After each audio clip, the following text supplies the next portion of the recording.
Welcome to Serena TV. ముందుగా headlines చూద్దాం.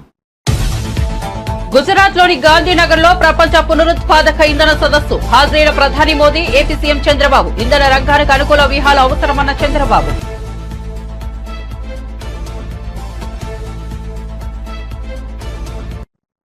సచివాలయంలో రాజీవ్ గాంధీ విగ్రహావిష్కరణ హాజరైన సీఎం రేవంత్ రెడ్డి. బీఆర్ఎస్ నేతల వ్యూహాలపై ఫైర్. నోరు జారితే ఫామ్ హౌస్ లో జిల్లేళ్లు మొలిపిస్తామని వార్నింగ్.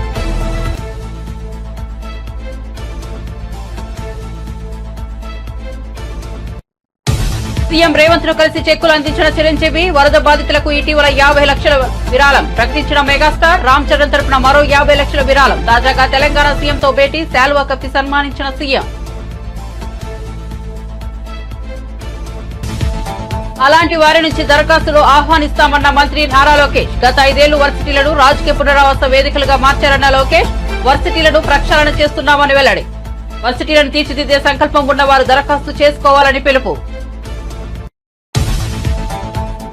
ఒకే రోజు 13,326 గ్రామ సభలతో ప్రపంచ రికార్డులకెక్కిన ఏపీ. ఆగస్టు 23న స్వర్ణ గ్రామ పంచాయతీ పేరిట రాష్ట్ర వ్యాప్తంగా గ్రామ సభలో పాల్గొని దిశానిర్దేశం చేసిన సీఎం చంద్రబాబుకు పవన్ కళ్యాణ్ కృతజ్ఞతలు.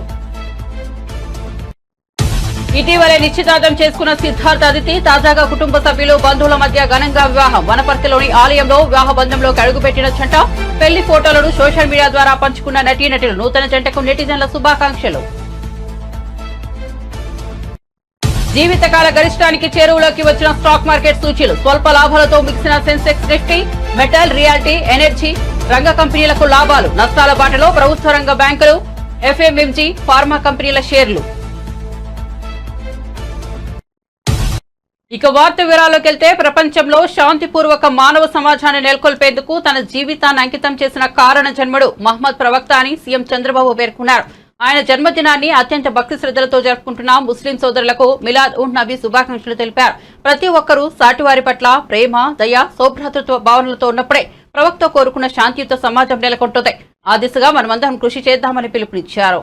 గుజరాత్ లోని గాంధీనగర్ లో ఇవాళ 4వ global renewable energy investor meet నిర్వహించారు. ఈ సదస్సుకు ప్రధాని నరేంద్ర మోదీ, ఏపీ ముఖ్యమంత్రి చంద్రబాబు కూడా హాజరయ్యారు. దీనిపై చంద్రబాబు స్పందించారు. గుజరాత్ లో ప్రపంచ పునరుత్పాదక ఇంధన పెట్టుబడిదారుల సదస్సులో ప్రధాని నరేంద్ర మోదీని కలవడం సంతోషం కలిగించిందని తెలిపారు. ఈ సదస్సుకు హాజరై ఏపీలో ఉన్న అపారమైన పునరుత్పాదక ఇంధన శక్తి సామర్థ్యాల గురించి వివరించానని వెల్లడించారు. And also private land at competitive lease rates, distributed solar rooftops, net metering, gross metering, net billing, virtual net metering, group net metering allowed. Various types of, wherever there is innovation, we are with you to take innovation. Banking allowed as per the APRC regulations. Distribution wheeling charges nil if injection and withdrawals are the same voltage levels, INR unit of LT consumers, and blockwise and for others. And incentives for solar and wind manufacturing, stamp duty of land conversion, waiver of stamp duty of conversion to non-agriculture land and exemption land ceiling act, reimbursement of SGST for capital resources, manufacturing and on sale of products, off-take guarantee and priority, preferential allocation of capacity to manufacture at L1 tariff, preference to projects awarded under PLI scheme, electricity duty exemption, ED exemption on power consumption. These are all the tentative incentives we are working. Even we'll take some feedback and other states and then we'll work it out and then I will announce a policy. Pumped storage power, land lease budgetary support, land lease at competitive rates, SNA coordinates with MOP for grants, budgetary support and enabling infrastructure, power evacuation charges, block-wise 15 minutes, intrastate transmission wheel charges, INR unit for LT consumers, electricity duty, waiver of conversion loss, all other facilities, exemption from clearances and royalty, exempted for obtaining pollution clearances, no requirement of free power to home state, other incentives, waiver of stamp duty for land to be acquired for off the river PSPs, supply of water for the initial filling and evaporation losses, and waiver of water cess. These are all some other incentives at pumped energy, pumped storage energy. If you can go for BESS, enabling business models, cost plus model, competitive bidding, sharing of profit, storage as a service, distribution wheeling charges nil if injection and withdrawal are Telangana secretariat లో రాజీవ్ గాంధీ విగ్రహ ఏర్పాటు అంశం తీవ్ర రాజకీయ దుమారం రేపుతున్న సంగతి తెలిసిందే. తెలంగాణ తల్లి విగ్రహం ఏర్పాటు చేయాల్సిన చోట రాజీవ్ గాంధీ విగ్రహమా అంటూ కేటీఆర్ సహా బీఆర్ఎస్ నేతలు తీవ్రస్థాయిలో ధ్వజమెత్తుతున్నారు. దీనిపై సీఎం రేవంత్ రెడ్డి తీవ్రస్థాయిలో బదిలిచ్చారు. ఇవాళ రాజీవ్ గాంధీ విగ్రహ ఆవిష్కరణ కార్యక్రమంలో పాల్గొన్న ఆయన ఈ సందర్భంగా మాట్లాడుతూ బీఆర్ఎస్ నేతలపై విరుచుకుపడ్డారు. రండి, విగ్రహాన్ని ఎవడొచ్చి తొలగిస్తాడో నేను కూడా చూస్తా, మాపై నోరు జారితే ఫామ్ హౌస్ లో జిల్లేళ్లు మొలిపిస్తానని హెచ్చరించారు. తెలంగాణ తల్లి విగ్రహాన్ని కూడా తామే పెడతామని స్పష్టం చేశారు. డిసెంబర్ 9న తెలంగాణ తల్లి విగ్రహాన్ని ఆవిష్కరిస్తామని వెల్లడించారు. తెలంగాణను మొత్తం దోచుకోవాలి, తామే దోచుకోవాలి కేసీఆర్ కుటుంబం భావిస్తోందని, కానీ కాంగ్రెస్ కార్యకర్తలు బండకేసి కొడతారని వాళ్ళు ఊహించలేదని అన్నారు. దాదాపుగా 15-20 ఏళ్లు కాంగ్రెస్ అధికారంలో ఉంది. సోనియా గాంధీ గారు ఏ పదవి తీసుకోలే, కేంద్ర మంత్రి పదవి తీసుకోలే, ప్రధానమంత్రి పదవి తీసుకోలే. 2004 నుంచి 2014 10 సంవత్సరాలు బలమైన యూపీఏ ప్రభుత్వం ఉన్న సోనియా గాంధీ గారు, రాహుల్ గాంధీ గారు ఏ పదవులు తీసుకోలే. కేంద్ర మంత్రి పదవి కానీ ప్రధానమంత్రి పదవి కానీ తీసుకోలే. పదవి త్యాగం అంటే వాళ్ళని చూడాలి, ప్రాణ త్యాగం అంటే వాళ్ళని చూడాలి, స్వతంత్ర పోరాటం అంటే ఆ కుటుంబాన్ని చూడాలి. మోతీలాల్ నెహ్రూ, పండిత్ జవహర్లాల్ నెహ్రూ స్వతంత్రం కోసం పోరాటం చేసి ఈ దేశానికి స్వతంత్రం తెచ్చినోళ్ళు. శ్రీమతి ఇందిరాగాంధీ, శ్రీ రాజీవ్ గాంధీ ఈ దేశం కోసం ప్రాణాలు త్యాగం చేసి దళిత గిరిజన ఆదివాసీలను ఆదుకున్న జాతి. సోనియా గాంధీ, రాహుల్ గాంధీ పదవి త్యాగం చేసి మన్మోహన్ సింగ్, పివి నరసింహారావు లాంటి మేధావులను ఈ దేశానికి ప్రధానమంత్రులుగా పరిచయం చేసింది. తెలంగాణ బిడ్డను ఈ దేశానికి ప్రధానమంత్రిని చేసింది శ్రీమతి సోనియా గాంధీ కాదా? మరి సన్నాసులదేందయ్యా? అయ్యి ఉండంగానే అయ్యా ముఖ్యమంత్రి, కొడుకు ఐటీ మంత్రి, అల్లుడు సాగునీటి పారుదల శాఖ మంత్రి, బిడ్డ ఎంపీ, సడ్డకుని కొడుకు రాజ్యసభ. దుర్మార్గులారా, రాష్ట్రాన్ని దోసుక తిని పదవులని పంచుకొని వందలాది ఎకరాల ఫామ్ హౌసులు కట్టుకొని మీరు గాంధీ కుటుంబం గురించి మాట్లాడతారా? గాడిదకి ఏం తెలుసు గంధం చెక్క వాసన అని పెద్దోళ్ళు ఎప్పుడో చెప్పారు. ఈ గాడిదలకు తెలుసా గాంధీ కుటుంబం గురించి అని నేను అడగదలుచుకున్నా. ఆనాడు చాకలి ఐలమ్మ ఒక్క మాట చెప్పింది, గడీలలో గడ్డి మొలవాల్సిందే అని. సాయుధ రైతాంగ పోరాటం గడీలలో గడ్డి మొలిసింది, గడీలు బద్దలయ్యి ప్రజాస్వామిక పాలన వచ్చింది. ఇవాళ నేను చెప్తున్న బిడ్డ, మీ ఫామ్ హౌస్లలో జిల్లేళ్లు మొలిపిస్తా మీరు అనుకుంటురేమో. మీరు అడ్డగోలుగా మాట్లాడితే కాంగ్రెస్ పార్టీ కార్యకర్తలు రేవంత్ రెడ్డి చూసుకుంటూ ఊరుకుంటాడేమని ఇవాళ చెప్తున్న రాజీవ్ గాంధీ సాక్షిగా సచివాలయం ముందల బిడ్డ, మీ ఫామ్ హౌస్లలో జిల్లేళ్లు మొలవాలి. ఈడ తెలంగాణ తల్లి విగ్రహం పెట్టాలనుకున్నాడంట. నేను అడుగుతున్న దిక్కుమాలినోని, తెలంగాణ తల్లి విగ్రహం పెట్టడానికి 10 ఏళ్ళు పడతాదే?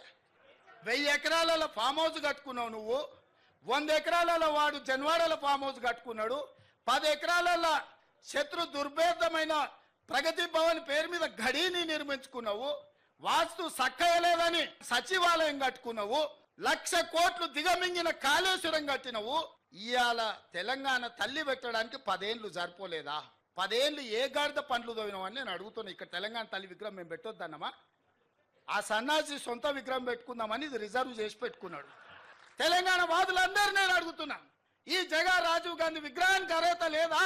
ఆంధ్రప్రదేశ్లో పార్టీ సర్వం కోల్పోయి, తెలంగాణలో కేంద్రంలో అధికారాన్ని కోల్పోయి, తెలంగాణ రాష్ట్రాన్ని ఇచ్చిన మాట మీద సోనియా గాంధీ గారు నిలబడి తెలంగాణ రాష్ట్రాన్ని ఇస్తే ఆ కుటుంబాన్ని గౌరవించాల్సింది పోయి ఆ గాడిదలే ఇక్కడ రాజీవ్ గాంధీ విగ్రహాన్ని పెట్టాల్సింది పోయి ఇవాళ మనం పెట్టిన విగ్రహాన్ని అవహేళన చేసి తొలగిస్తామంటారు. ఎవర్రా తొలగించేటోడు? ఒక్కడు రాండి, ఎప్పుడు వస్తారో తారీఖు చెప్పండి బిడ్డ. రాజీవ్ గాంధీ విగ్రహం తీస్తారంట, ఎవడొస్తాడో నేను చూస్తా. తెలంగాణ విగ్రహం సచివాలయం వెలుపల కాదు, రాష్ట్రానికి పరిపాలన అందించే గుండెకాయే. ఆ గుండెకాయ గుండెల్లో ఉండాలని అక్కడ రాజకీయాలకు అతీతంగా విద్యారంగ నిపుణులను వీసీలుగా నియమించేందుకు నోటిఫికేషన్ ఇచ్చామని ఏపీ విద్యాశాఖ మంత్రి నారా లోకేష్ వెల్లడించారు. విశ్వవిద్యాలయాల్లో పరిశోధనలకు ప్రాధాన్యత ఇచ్చి ర్యాంకింగ్స్ మెరుగుపరచడమే లక్ష్యమని పేర్కొన్నారు. ఏపీలోని వర్సిటీలను అంతర్జాతీయ స్థాయి విద్యాసంస్థలకు దీటుగా తీర్చిదిద్దాలనే సంకల్పం కలిగిన ప్రొఫెసర్ల నుంచి దరఖాస్తులను ఆహ్వానిస్తున్నామని మంత్రి నారా లోకేష్ వివరించారు. దరఖాస్తులకు ఈ నెల 28న తుది గడువు అని వెల్లడించారు. గత ప్రభుత్వం హయాంలో రాష్ట్రంలోని ప్రముఖ విశ్వవిద్యాలయాలను రాజకీయ పునరావాస కేంద్రాలుగా మార్చారని లోకేష్ విమర్శించారు. గత 5 ఏళ్లు వర్సిటీలు రాజకీయ కార్యకలాపాలకు వేదిక అయ్యాయని మండిపడ్డారు. ఆంధ్రప్రదేశ్ లో ఆగస్టు 23న రికార్డు స్థాయిలో ఒకే రోజు 13,326 చోట్ల గ్రామ సభలు నిర్వహించి కూటమి ప్రభుత్వం ప్రపంచ రికార్డుకెక్కింది. దీన్ని వరల్డ్ రికార్డ్స్ యూనియన్ గుర్తించింది. సంబంధిత అధికారులు రికార్డు ధృవపత్రాన్ని తాజాగా AP deputy CM Pawan Kalyan అందజేశారు. పంచాయతీ రాజ్ మంత్రిగా జనసేనాని బాధ్యతలు చేపట్టిన 100 రోజుల్లోనే ఈ ప్రపంచ రికార్డు నమోదు కావడం గమనార్హం. The World Record Union recognizes the record for the largest number of Gram Panchayats conducting Gram Sabhas in a single day within a state is 13,326 and was achieved by the state of Andhra Pradesh, India on 23rd August 2024. Congratulations. Thank you. కేంద్ర మంత్రి రామ్మోహన్ నాయుడు విశాఖ దుర్గ్ వందే భారత్ రైలును ప్రారంభించారు. భారత ప్రధాని మోదీ అహ్మదాబాద్ నుంచి virtual గా ఈ వందే భారత్ రైలును ప్రారంభించగా స్టేషన్ నుంచి రామ్మోహన్ నాయుడు జెండా ఊపి ప్రారంభించారు. అనంతరం కేంద్ర మంత్రి రామ్మోహన్ నాయుడు మీడియాతో మాట్లాడుతూ విశాఖ రైల్వే జోన్ కు త్వరలోనే భూమి పూజ నిర్వహిస్తామని, దసరా పండుగ తర్వాత మంచి రోజు చూసుకుని పనులు ప్రారంభిస్తామని, రైల్వే జోన్ కోసం 10 ఏళ్లుగా జరుగుతున్న ప్రయత్నాలు డబుల్ ఇంజిన్ సర్కార్ వల్ల సాకారమవుతున్నాయన్నారు. వందే భారత్ స్వీపర్ రైళ్లను నడిపి ప్రపంచానికి మేక్ ఇన్ ఇండియా కెపాసిటీ చూపిస్తామని ఈ సందర్భంగా కేంద్ర మంత్రి రామ్మోహన్ నాయుడు చెప్పుకొచ్చారు. వరకు కూడా ఈరోజు ప్రారంభోత్సవం చేయడం జరుగుతుంది. దీనికి ప్రత్యేకంగా మరి సహకరించినటువంటి దేశ ప్రధానమంత్రి నరేంద్ర మోదీ గారు, అలాగే రైల్వే మినిస్టర్ అశ్విని వైష్ణవ్ గారికి హృదయపూర్వకమైనటువంటి ధన్యవాదాలు మా ఉత్తరాంధ్ర ప్రాంతం నుంచి తెలియజేస్తున్నాను. ఉత్తరాంధ్ర ప్రాంత అభివృద్ధికి ఒక జీవనాడిలాగా రైల్వేస్ పనిచేస్తుంది. చాలామంది మా ఉత్తరాంధ్ర ప్రాంతంలో చుట్టుపక్కల ఉన్నటువంటి రాష్ట్రాలకి వ్యవసాయ రీత్యా, ఉద్యోగ రీత్యా, వ్యాపార రీత్యా, లేకపోతే ఎడ్యుకేషన్ కోసం, మెడికల్ ఫెసిలిటీస్ కోసం తరచూ తిరుగుతూ ఉంటారు. అటువంటి వారికి ఈ విశాఖపట్నం నుంచి రాయ్పూర్ వరకు నూతనంగా ప్రారంభమైనటువంటి వందే భారత్ ట్రైన్ చాలా ఉపయోగపడుతుంది. ఇందులో మన ఉత్తరాంధ్ర ప్రాంతంలో 3 స్టాప్లు ఉన్నాయి: విశాఖపట్నం, విజయనగరం మరియు పార్వతీపురం. పార్వతీపురం స్టాప్ కోసం రైల్వే మినిస్టర్ గారు ప్రత్యేకంగా శాంక్షన్ చేసినందుకు ఆయనకు కూడా నేను ధన్యవాదాలు తెలియజేస్తున్నాను. మన వందే భారత్ ట్రైన్ చూసుకుంటే ఈరోజు నూతన వేగంతో 160 నుంచి 180 కిలోమీటర్ల వేగంతో ఈరోజు ప్రపంచానికి భారతదేశం తాలూకా సామర్థ్యం, భారతదేశం తాలూకా గొప్పతనం ఏంటో ఈరోజు పరిచయం చేసే విధంగా వందే భారత్ ట్రైన్ నడుస్తుంది. Atmanirbhar Bharat, make in India భారత్కి ఈరోజు ఒక ఉదాహరణ మన వందే భారత్ ట్రైన్స్. ఈరోజు అందరం కూడా చాలా ప్రైడ్గా, గర్వంగా ఫీల్ అవుతున్నాం వందే భారత్ ట్రైన్స్ చూస్తే. మన విశాఖపట్నం నుంచి 3 ఆల్రెడీ మొదలయ్యాయి. 2 సికింద్రాబాద్కి నడుస్తున్నాయి, 1 ఒడిశా క్యాపిటల్ భువనేశ్వర్ వరకు కూడా నడుస్తుంది. అదనంగా ఛత్తీస్గఢ్ క్యాపిటల్ రాయ్పూర్ వరకు ఈ యొక్క ట్రైన్ నడవడం మన కనెక్టివిటీ చాలా పెరిగింది. మరి ముఖ్యంగా చాలా ఇంటీరియర్ ఏరియాస్ ఎక్కడైతే సాధారణంగా విశాఖపట్నంలో బై రోడ్డు మనం రాయ్పూర్ వరకు వెళ్ళాలంటే 13-14 గంటలు పడుతుంది. కానీ వందే భారత్ ట్రైన్ ద్వారా 8 గంటల్లో మనం వెళ్ళబోతున్నాం. అంటే మార్నింగ్ బయలుదేరితే మధ్యాహ్నం కల్లా రాయ్పూర్ చేరుకొని అక్కడ పనులన్నీ కూడా చూసుకునే సువిధ ఈరోజు ఈ వందే భారత్ ట్రైన్ వల్ల కలుగుతుంది. 61 ట్రైన్లు దేశం మొత్తం మీద ఉన్నాయి. అందులో 6 ఈరోజు ప్రధానమంత్రి గారు ఈరోజు లాంచ్ చేయడం జరుగుతుంది. కాబట్టి వందే భారత్ ట్రైన్స్ భవిష్యత్తులో మరిన్ని పెరగాలని కోరుకుంటున్నాం. మన ఉత్తరాంధ్ర ప్రాంతానికి మరిన్ని తీసుకొని వచ్చే విధంగా మేమందరం కూడా కృషి చేస్తాం. అలాగే రైల్వే జోన్కి సంబంధించి కూడా భూమి తాలూకు ఇష్యూ అంతా కూడా ఈ 3 నెలల్లో వచ్చిన తర్వాత అది అంతా కూడా క్లియర్ చేయడం జరిగింది. రైల్వేస్కి వాళ్ళు కోరుకున్న విధంగానే రైల్వేస్కి ఆ ల్యాండ్ కూడా అప్పచెప్పాం. కేంద్ర మంత్రి గారు కూడా సూచించాం వీలైనంత త్వరగా దానికి సంబంధించి ఫౌండేషన్ స్టోన్ కూడా మన దగ్గర వేయాలని ఆయన కూడా అంగీకరించారు. రానున్న కాలంలో రైల్వే జోన్ కోసం గురించి కూడా ఏవైతే కార్యక్రమాలు ఉన్నాయో అవన్నీ కూడా త్వరితగతిన ప్రారంభోత్సవం చేస్తామనేది కూడా ప్రజలందరికీ కూడా ఈ సందర్భంగా తెలియజేస్తున్నాం. ఓకే. రేవంత్ రెడ్డి సంకుచిత మనస్తత్వం బయటపడిందని బీఆర్ఎస్ ఎమ్మెల్యే కేపీ వివేకానంద అన్నారు. రాష్ట్రంలో 9 నెలలుగా శాంతి భద్రతలు క్షీణించాయన్నారు. పార్టీ ఫిరాయించిన ఎమ్మెల్యేలపై చర్యలు తీసుకోవాలంటూ హైకోర్టు తీర్పిచ్చిన తర్వాత కాంగ్రెస్ లో ప్రకంపనలు మొదలయ్యాయని చెప్పారు. ప్రజలను తప్పుదోవ పట్టించేందుకు రేవంత్ రెడ్డి డైవర్షన్ పాలిటిక్స్ మొదలుపెట్టారని ఆగ్రహం వ్యక్తం చేశారు. బీఆర్ఎస్ ఎమ్మెల్యేలు పాడి కౌశిక్ రెడ్డి, డాక్టర్ సంజయ్ తో కలిసి ఆయన హైదరాబాద్, తెలంగాణ భవన్లో మీడియాతో మాట్లాడారు. ఎమ్మెల్యే కౌశిక్ రెడ్డిపై కక్ష సాధింపు చర్యలకు దిగుతున్నారని ఆగ్రహం వ్యక్తం చేశారు. ఖమ్మం జిల్లాలో ఉన్నటువంటి రేవంత్ రెడ్డి గారు గూండాలను పంపించి ఆ రోజు మా కార్లపైన దాడి చేయడం సంగతి మనం చూసినాం కల్లారా.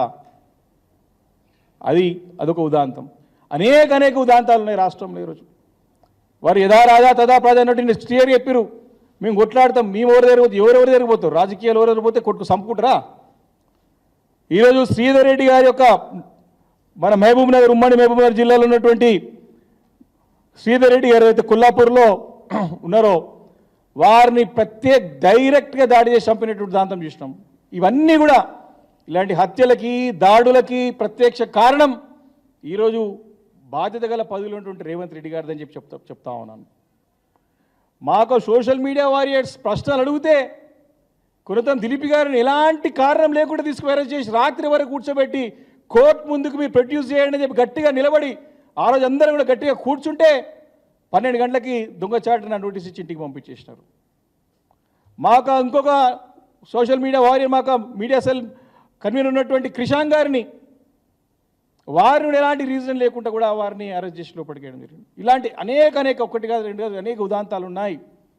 ఈరోజు రేవంత్ రెడ్డి గారు ఆటవిక పాలన, అరాచక పాలనకి తెరలేపినారు. తెలంగాణ రాష్ట్రంలో శాంతియుతంగా ఉన్నటువంటి తెలంగాణ రాష్ట్రంలో, ప్రజలు చక్కగా ఉన్నటువంటి రాష్ట్రంలో మరి ఈ ముఖ్యమంత్రి వచ్చిన తర్వాత తమ ఇచ్చినట్టు హామీలు చేయలేము, 6 గ్యారెంటీలు నిలబెట్టుకోలేము, రుణమాఫీ చేయలేము, రైతు బంధు ఇవ్వలేము, అనేక బంగారం ఇవ్వలేము, కళ్యాణ లక్ష్మి కింద అనేక వాగ్దానాలు చేసి ఇయ్యలేక పక్కదో పట్టించడానికి ఇలాంటి ప్రయత్నాలు అనేకనం చేసుకుంటూ వచ్చిన తరుణంలో ఈ యొక్క శాంతి భద్రతల యొక్క విఘాతం కలిగించడానికి కూడా ప్రత్యక్ష కారణం రేవంత్ రెడ్డి గారు అవుతుందని చెప్పి స్పష్టంగా మనం చేస్తున్నాం.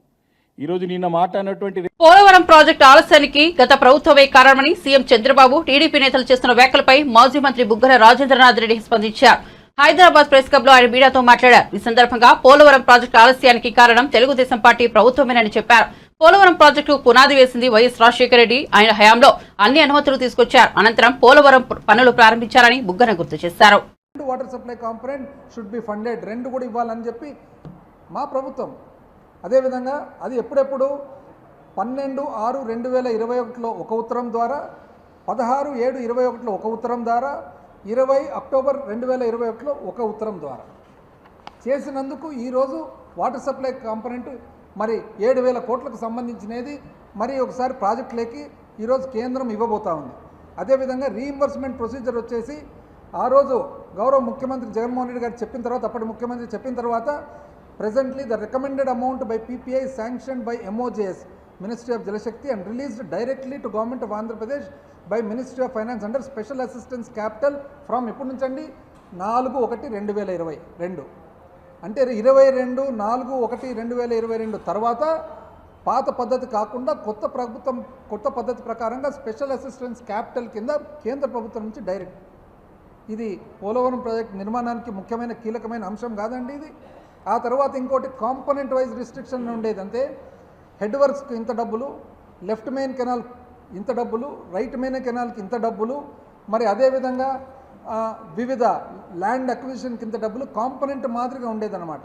అయితే ఒరిజినల్గా లెఫ్ట్ మెయిన్ కెనాల్, కుడివైపు ఉన్న మెయిన్ కెనాల్ కానీ ఎడమవైపు ఉన్న మెయిన్ కెనాల్ కానీ ఈ 2 కెనాళ్ళు కూడా ఫ్లో ఏదైతే ఉందో తక్కువ క్యూసెక్లకు ఉంటే రాజశేఖర రెడ్డి గారు ఈ తక్కువ క్యూసెక్ల డిజైన్ ఇది చాలదు, దీన్ని పెంచాలని చెప్పి పెంచడం జరిగింది. పెంచిన తర్వాత ఆ పెంచిన ఏవైతే కెనాల్ వెడల్పులు ఉంటాయో ఆ వెడల్పులకు సంబంధించిన ఖర్చు ఏదైతే ఉందో అది కేంద్ర ప్రభుత్వం అనుమతించకుంటే దాన్ని మరి మా ప్రభుత్వము ఎన్నోసార్లు మరి అప్పటి ప్రధానమంత్రి గారికి కానీ, ఆర్థిక శాఖ మంత్రి గారికి కానీ, జలశక్తి మంత్రి గారికి కానీ వీళ్ళందరికీ కూడా విన్నమించుకొని ఇప్పుడు ఆ కాంపోనెంట్ వైజ్ రిస్ట్రిక్షన్ అనేది తీసేయడం జరిగింది. ఇది government of Andhra Pradesh address to PPA and Polavaram project authority and ministry of Jal Shakti to consider overall project as a whole for reimbursement of expenditure spent by the government of Andhra Pradesh without imposing component wise restriction, duly treating water supply component as a part of the irrigation component, and to consider revised cost estimates 2 of Polavaram irrigation project ఎప్పుడండి ఇది 15/6/2021, 16/7/2021, 29/2021, 17/6/22, 19/7/22 ఇన్ని రకాలుగా correspondence చేసిన తర్వాత ఆ correspondence ద్వారా ఈరోజు ఈ పోలవరం ప్రాజెక్టుకు సంబంధించిన అనుమతులు మరి ఖర్చు వస్తూ ఉంది. కానీ వీళ్ళు మాత్రం ఏమంటారంటే మేమే చేసినాము. అదేవిధంగా ఏదైతే the secretary water resource department government of Andhra Pradesh address the MOJS ఎప్పుడండి వాటర్ సప్లై కాంప్లైంట్ చేయమని రాష్ట్రంలో రాజకీయ దాడులకు సీఎం రేవంత్ రెడ్డి కారణమని ఎమ్మెల్యే కౌశిక్ రెడ్డి అన్నారు. సీఎం మాట్లాడిన తీరును తెలంగాణ ప్రజలు గమనిస్తున్నారని చెప్పారు.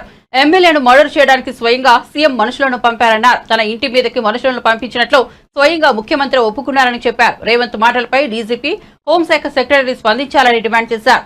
ఖమ్మం వరద బాధితులను పరామర్శించేందుకు వెళ్తే తమను అరెస్టు చేశారన్నారు. కాంగ్రెస్ నాయకుల్లో పొంతన లేదని ఎద్దేవా చేశారు. డైవర్షన్ పాలిటిక్స్ భాగంగా మంత్రులు తలో మాట మాట్లాడుతున్నారని విమర్శించారు. తమపై దాడులు చేసిన వారిని ఎట్టి పరిస్థితుల్లో వదిలిపెట్టేది లేదని స్పష్టం చేశారు. మర్డర్ చేపించడానికి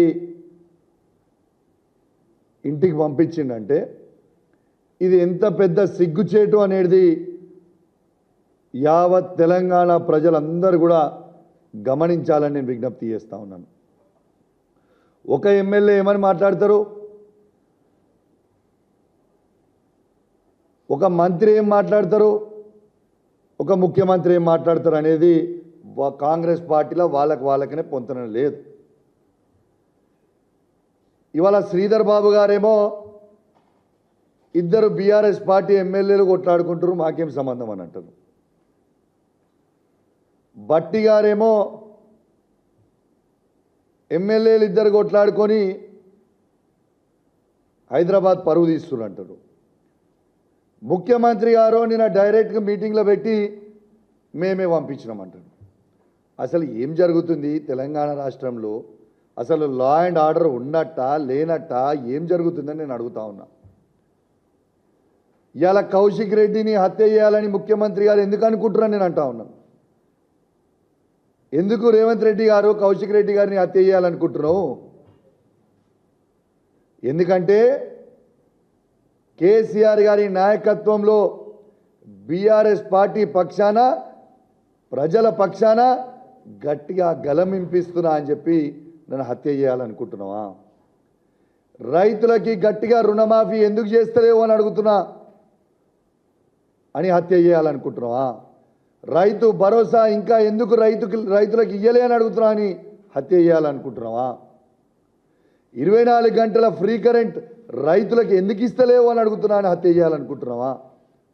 తాతలకి అవ్వలకి 4,000 రూపాయల పెన్షన్ ఇంకా ఎందుకు ఇస్తలేవు అని గట్టిగా అడుగుతున్నా అని హత్య చేయాలనుకుంటున్నావా? వికలాంగుల పెన్షన్ 6,000 రూపాయలు ఇంకా ఎందుకు ఇస్తలేవు అని అడుగుతున్నందుకు హత్య చేయాలనుకుంటున్నావా? ఆడబిడ్డలకి పెళ్లి చేసిన ఆడబిడ్డలకి ఇంకా తులం బంగారం ఎందుకు ఇయ్యలే అని అడుగుతున్నాను హత్య చేయాలనుకుంటున్నావా? హత్య చేయాలనుకుంటున్నావా? గురుకుల స్కూళ్ళల్లో పిల్లలకి మంచి భోజనం ఎందుకు పెడతలేవు అని నేను అడుగుతున్నందుకు నన్ను హత్య చేయాలనుకుంటున్నావా? దేనికోసం నన్ను హత్య చేయాలనుకుంటున్నావు అని చెప్పి నేను అడుగుతా ఉన్నాను. రేవంత్ రెడ్డి గారు, మీరు ఒక ముఖ్యమంత్రి. రేవంత్ రెడ్డి గారు ఏమైనా మాట్లాడుకో, నువ్వు ఒక ముఖ్యమంత్రివి. నువ్వు ప్రజలకి ఏం చెప్పదలుచుకున్నావు?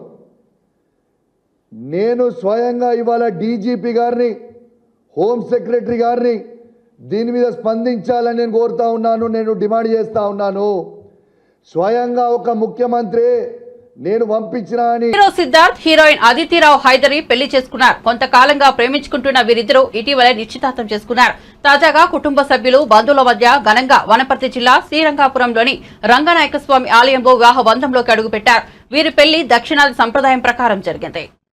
ఈ జంట తమ పెళ్లి ఫోటోలను సోషల్ మీడియా ద్వారా పంచుకున్నారు. నువ్వు నా సూర్యుడు, నా చంద్రుడు, అలాగే నువ్వు నా తారాలోకం, మిస్సెస్ అండ్ మిస్టర్ అదు సిద్ధు అని అందమైన క్యాప్షన్ తో అదితిరావు, హైదరి తమ పెళ్లి ఫోటోలను ఇన్స్టాగ్రామ్ లో షేర్ చేశారు. ప్రస్తుతం ఈ ఫోటోలు నెట్టింట వైరల్ గా మారుతున్నాయి. దాంతో ఈ నూతన జంటకు నెటిజన్లు శుభాకాంక్షలు తెలుపుతున్నారు. ఇక సిద్ధార్థ్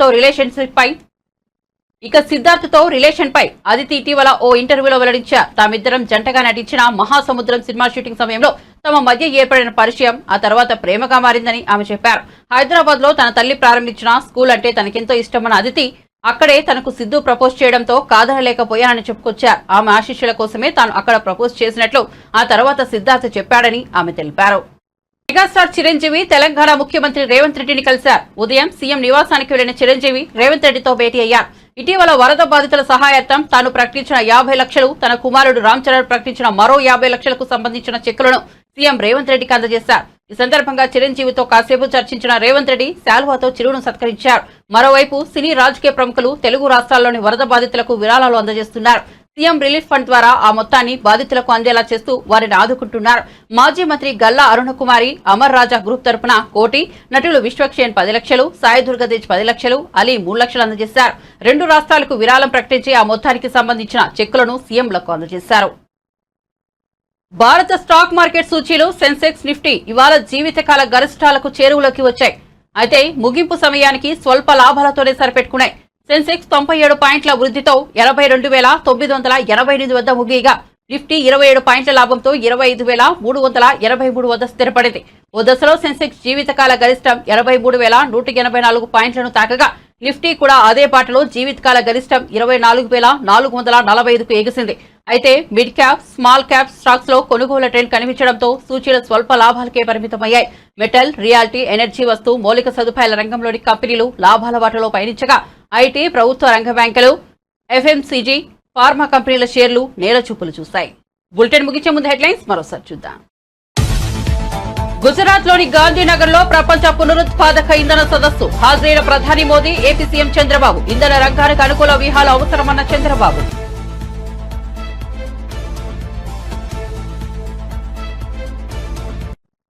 సచివాలయంలో రాజీవ్ గాంధీ విగ్రహావిష్కరణ హాజరైన సీఎం రేవంత్ రెడ్డి, బీఆర్ఎస్ నేతల వ్యూహాలపై ఫైర్. నోరు జారితే ఫామ్ హౌస్ లో జిల్లేళ్లు మొలిపిస్తామని వార్నింగ్.